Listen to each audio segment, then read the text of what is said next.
Estaba mirando este libro que viene a presentarnos hoy Mariola Arreque, a la que ya voy a saludar. Mariola, muy buenas. Hola, buenas tardes. Ella es escritora y estudiante de Derecho y ha sacado este libro que se llama La desaparición de Paco Molina, un caso que todos conocerán, 6 años va ya, para 6 años, ¿verdad? Sí. Con un caso abierto, donde me decía, a mí me gusta siempre charlar un poquito antes con los invitados, y me decía Mariola que, bueno, no es fácil escribir sobre algo así, pero que, bueno, gracias a Dios, la colaboración de la familia la has tenido, ¿verdad? Sí, completamente. O sea, la familia para mí en este libro ha sido un gran apoyo y siempre voy a estar eternamente agradecida con ellos porque me han facilitado muchísima información que, por ejemplo, a la prensa o a medios de comunicación no lo han hecho y lo han querido hacer en exclusivo en este libro. Entonces es algo que siempre voy a estar agradecida con ellos. Mariola, ¿cómo te da por coger un caso de desaparición con lo complejo y lo delicado, ¿no? Que muchas veces hay muchas sensibilidades, investigaciones por medio? No es fácil. ¿Cómo te da por escribir sobre esto? Estamos acostumbrados a los documentales de Netflix, ¿no? O de cualquier medio televisivo acerca de una desaparición o acerca de un crimen, pero sin embargo en la lectura yo investigué acerca de libros sobre desapariciones o incluso crímenes que sean reales y no había prácticamente nada. Y dije, bueno, pues es una forma de introducir la lectura, sobre todo a la gente de mi edad, ¿no? Y de que pues se den a conocer desapariciones y crímenes a través de un libro y así fomentar la lectura también, que creo que hace falta en este país. Y pues todo empezó así, en buscar una desaparición que llamara la atención y que no fuera conocida y plasmarla a través de un libro. ¿Por qué te fijaste precisamente en el caso de Paco Molina?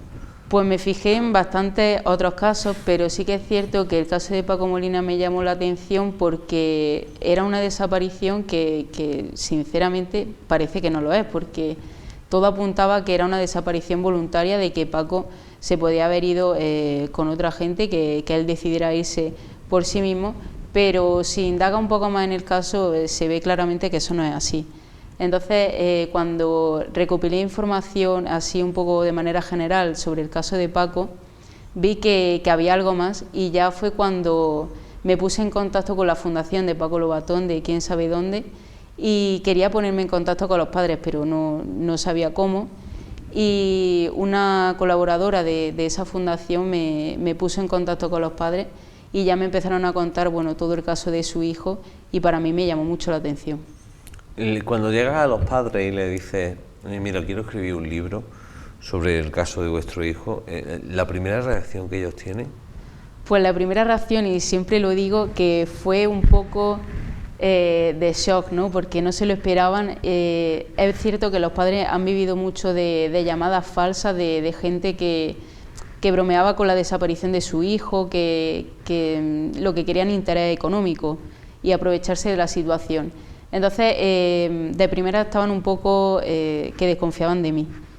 Pero sí que es cierto que me gané su confianza bastante rápido porque le mostré que yo siento mucha afición por las desapariciones y investigar sobre ellas, porque es algo que me llama a mí la atención. Y bueno, le demostré que en mí puedan confiar y que el mostrar su desaparición en un libro lo que iba a traer era cosas buenas y que llegara a más gente, que de hecho ha sido así. ¿Cómo se desarrolla el caso de Paco Molina?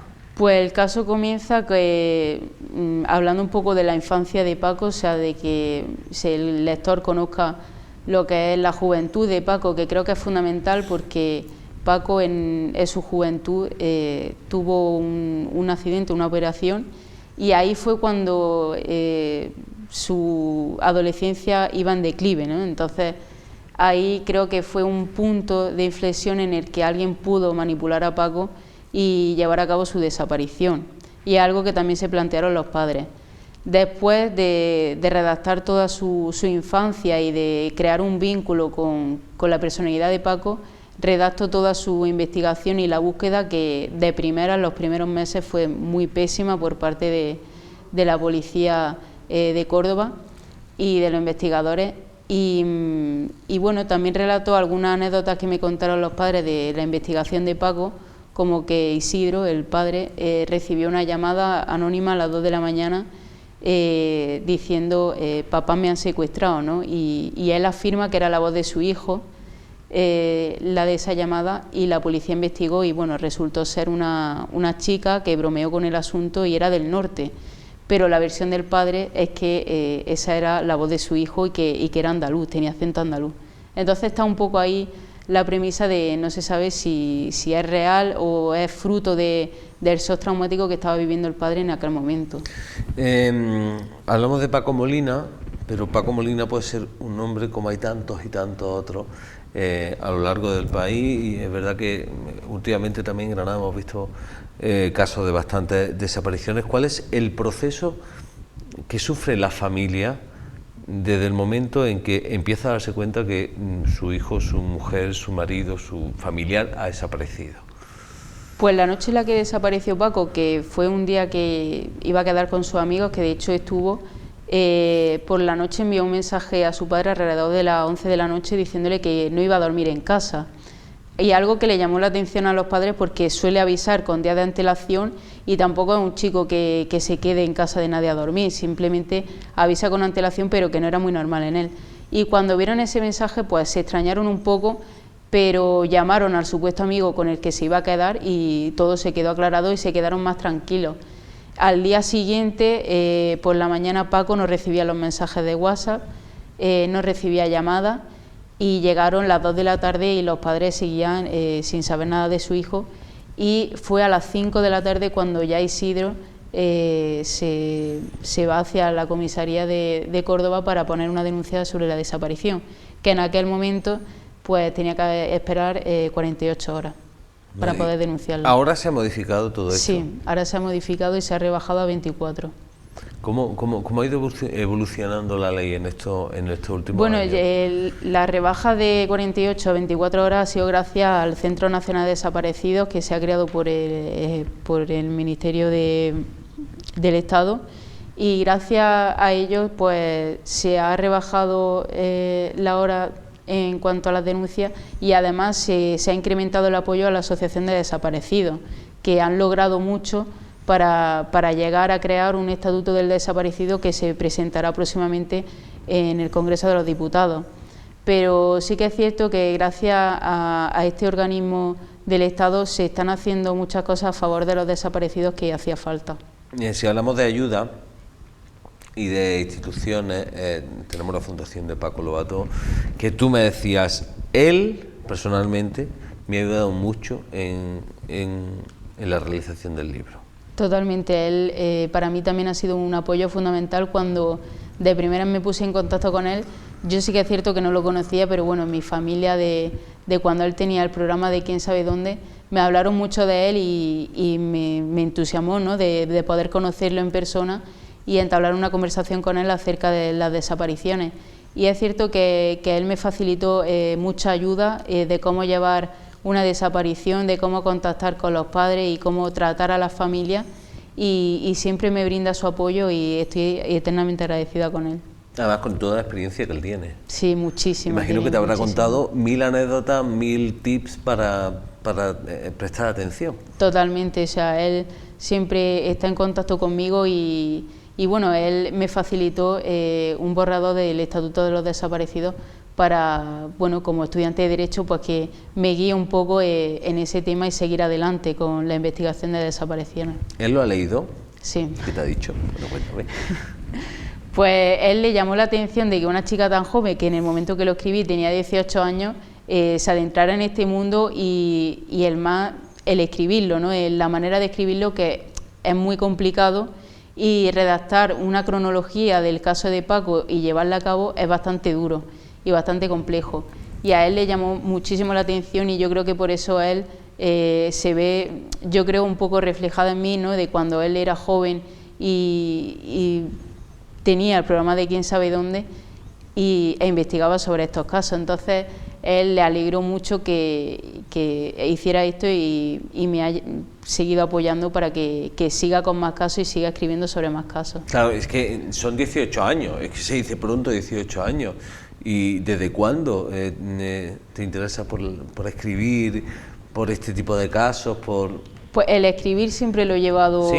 desde, yo creo que desde pequeña, desde los 10 años así, cuando sufrí la muerte de mi abuelo, yo creo que vi un modo de reflejarme, de un medio de expresión que no conocía, y a raíz de ahí fue mi gran afición sobre la escritura. Pero sí que es cierto que ya con la entrada de Netflix, los documentales sobre desapariciones y tal, sí que ahí ya afloró en mí el hobby, ¿no?, de investigación sobre desapariciones, y ahí es cuando me adentré ya a escribir sobre una desaparición. Además, es un mundo apasionante, Sí. imagino, más para una estudiante de Derecho, porque yo imagino que según vas conociendo cosas del caso, a ti te irán viniendo flashes de lo que vas estudiando, ¿no? Y de... Sí, sí, completamente.